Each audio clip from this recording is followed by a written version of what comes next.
We have been blessed greatly. We're in what we call the winter Pascha. The nativity of the Lord is coming quickly towards us. His birth in humility and obscurity and the death of the earth. We have been given so much. And as we say in the liturgy of St. Basil, grant us thy peace and thy love, O Lord our God, for thou hast given all things to us, so that with one mouth and one heart we may praise and glorify thine all honorable, majestic name, of the Father and of the Son and of the Holy Spirit. He has given all things to us because he has given himself to us. Coming among us, becoming as we are, moving into the neighborhood, as it were, taking up our condition, even unto death, to conquer even death. And don't you find it interesting that in the run-up to Christmas, the Nativity, we have a gospel parable about a guy with a stewardship problem. Christmas is coming. We will all be generous and give gifts to each other. We'll share what God has given us. And here is a story in this run-up to the Nativity of Christ about a man who doesn't believe that what he has is from God.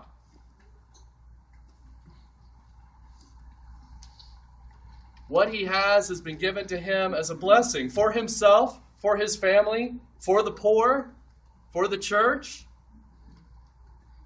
And you've got to love that on the Sunday we've designated as Stewardship Sunday. I know Mike Stapleton and Bob Foster, their hearts are warmed by this story on Stewardship Sunday because we have a man with a stewardship problem. And we picked this day. We didn't look at this gospel. We're like, well, it's always this Sunday, stewardship. We'll say a little something about giving. We'll have stewardship cards and all that. And we have a parable of the rich fool. It's perfect. St. Cyril of Alexandria, when writing about this passage, asked this question. What does the rich man do, surrounded with a great supply of many blessings, beyond all numbering? What does he do? He gets anxious. He begins to feel distressed. And he actually asks the question, what shall I do? Which is not a question of wealth and security. That's a question of insecurity. What am I going to do? And that's what this man does. Instead of looking up to God, or looking out to the future and making plans or whatever for others, he just thinks of himself alone, like separated from God. And he determines the length of his life. I don't know if you caught this in the parable. He decides, I'll live these many years, so I'll need this much grain. He kind of makes his plans and settles the length of his days. And that's why he's called foolish. He settles the length of his days. Like, well, I've got enough, and if I live on this, it should last me till I'm whatever age. I'll probably be dead about that time. Which sounds, by the way, like a lot of retirement planning. If you're not careful, this is this guy's foolishness. He's making his plans.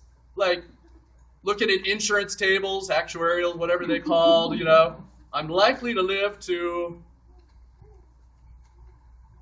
Leo the Great said this, this should be the careful consideration of wise people, that since the days of this life are short and our time is uncertain, death should never be unexpected for those of us who are to die. Those who know that they are mortal should not come to an unprepared end. Now, being born in Dallas and raised in Texas, I regrettably like country music. No matter how much I fight it, I can't help myself. And the reason it's regrettable is 99% of country music is really not very good. It's true. So you suffer through a lot of prison and trucks and women and smoking and whiskey and all that to get to a little bit of wisdom. But listen to this. There's a country song that has a line, and many of you may know this because it's a good line. Someday, I hope you get the chance to live like you were dying.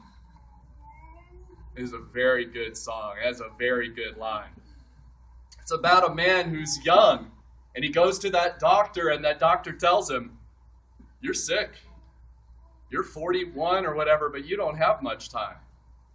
And then the whole song is about him skydiving and other things, but also about forgiving, because he hadn't forgiven, and trying to love a little deeper. I'm not going to do all the lyrics now, but although they're stuck in there now, so someday I hope you get the chance to live like you were dying. This foolish man in the gospel, he thinks to live a long time, and this is what the gospel says: fool, this night your soul's required of you, and the things you have, whose will they be? And then it says, so is he who lays up treasure for himself and is not rich towards God. And that's his stewardship problem. He had earthly riches, but no heavenly riches. There is a proverb, chapter 13, verse 8. It says this: the redemption of a man's soul is his riches. Well, if you're not careful, you'll think, well, I've gotten a pay raise. Now I have an extra $1,000 or something, so I'm going to save my soul. And that's not what the proverb is. The redemption of a man's soul is his riches. But if we're not careful, we'll have a stewardship problem like this guy. We'll only be thinking in terms of earthly riches. St. Augustine said, the man from our parable, he calls him this: the silly fool of a man did not have those kind of riches, the heavenly ones. Obviously, he was not redeeming his soul by giving relief to the poor. He was hoarding perishable crops. St. Augustine actually repeats it. He was hoarding perishable crops. That's what he was doing. While he was on the point of perishing, and because he handed nothing out to the Lord, before whom he was to appear that night, he would hear those words from the Lord. Matthew 25, we'll read it on Judgment Sunday in the spring. I was hungry, and you didn't give me anything to eat. That's what judgment is, by the way. I was thirsty. You didn't give me anything to drink. I was naked, no clothes, no shelter, nothing, no concern for me, the lowest. He did not realize the bellies, this is St. Augustine, he did not realize the bellies of the poor were a much safer storehouse than barns. It's powerful. Now, TV religious hucksters give Christian giving a bad name. They play on this with guilt and all kinds of stuff. And some may even gripe that the church always seems to be after our money. And I think the church is after your money. Because I think God is after our money. I really do. Not because he needs it. He doesn't need it. And the church is not after it so we can build swimming pools or something, give bigger banquets or whatever. But it's because our money and our heart are so closely tied together so often. Where your treasure is, there will your heart be also, the Lord said. There's a sense of, if we can be a little more generous, our heart gets a little healthy. We break that hold of money and heart. But we shouldn't give out of some wrong-headed religious motivation that is really a false teaching, again, often from TV church people, that if we're really generous, God will automatically enter into some contract obligation and be super generous financial to us. That if we give away, God will give, all of a sudden we'll wake up with a checkbook with tons of money in the account or something. He's the one that said, give everything away to the poor and come follow me. To one, not to all of us, but to one he said that. I don't think that he then made sure that when the guy had given all the money away, that he had whoever replaced Judas as treasurer of the apostles, hook him up, good IRA and retirement plan. I don't think Jesus cared. I think he wanted his heart. And if the weight of the heart was the guy's money, then the money had to go.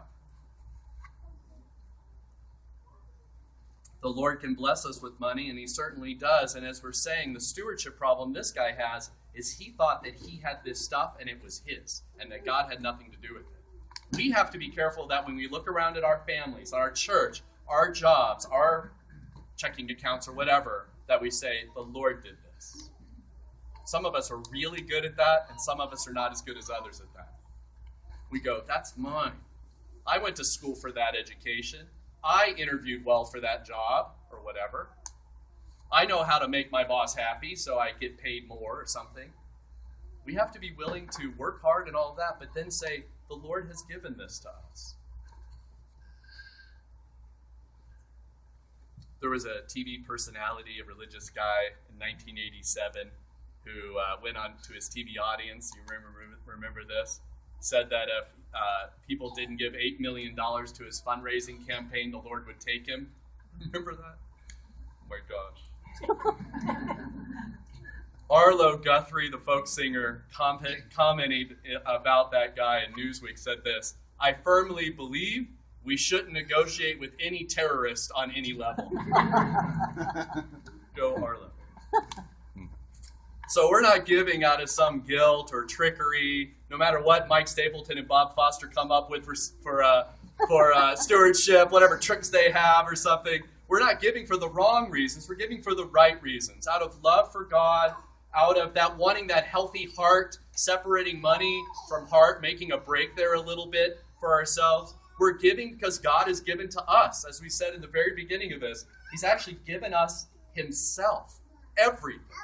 And because God has done that, we want to give back, knowing we can't serve God and wealth at the same time. St. Basil the Great said, "The bread in your cupboard belongs to the poor man. The coat hanging unused belongs to the one who needs it. The shoes rotting in your closet belong to one who has no shoes, and the money you hoard belongs to the poor."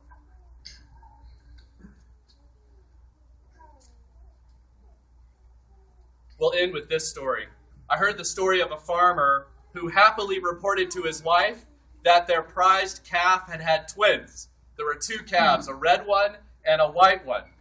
And he said, I think we should dedicate one of these to the Lord. And when the time comes, we'll sell them, and we'll keep the proceeds from the one for ourselves, and we'll give the proceed of the other to the Lord. And his wife said, well, which one, the red one or the white one's the Lord's? And he said, well, we'll just not worry about it, until the time comes. And we'll just raise them, and then we'll know when the time comes. A few months later, he comes into the kitchen, sad, downcast. His wife said, what happened? And he said, the Lord's calf died. I'm glad you get that. Because it's so easy to have really good intentions, right? I get a raise, or when the tax refund comes, or we'll live on less and we'll skip some lunches and give it away. It's hard to follow through. It's easy to make one of these calves will be the Lord's.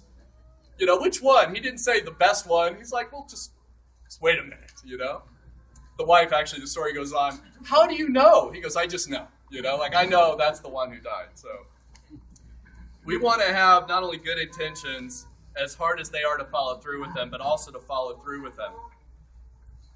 And ask this question of ourselves: am I storing up treasure here on earth, or am I becoming rich towards God? Because that's the question from the parable of the rich fool that we have to ask.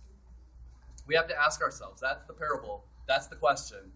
Am I storing up riches in heaven? And if I'm not, how do I do it? And if I'm not, how do I start? And if I'm doing it, what is the Lord asking anything else of me? We need a financial, get the house in order. So we know we're listening to the gospel, and we're not just responding out of fear and anxiety and distress like the man in the gospel. What will I do? Who settled the length of his days. And the Lord said, fool, to him. So let us lay up treasure in heaven. In the name of the Father, and of the Son, and of the Holy Spirit.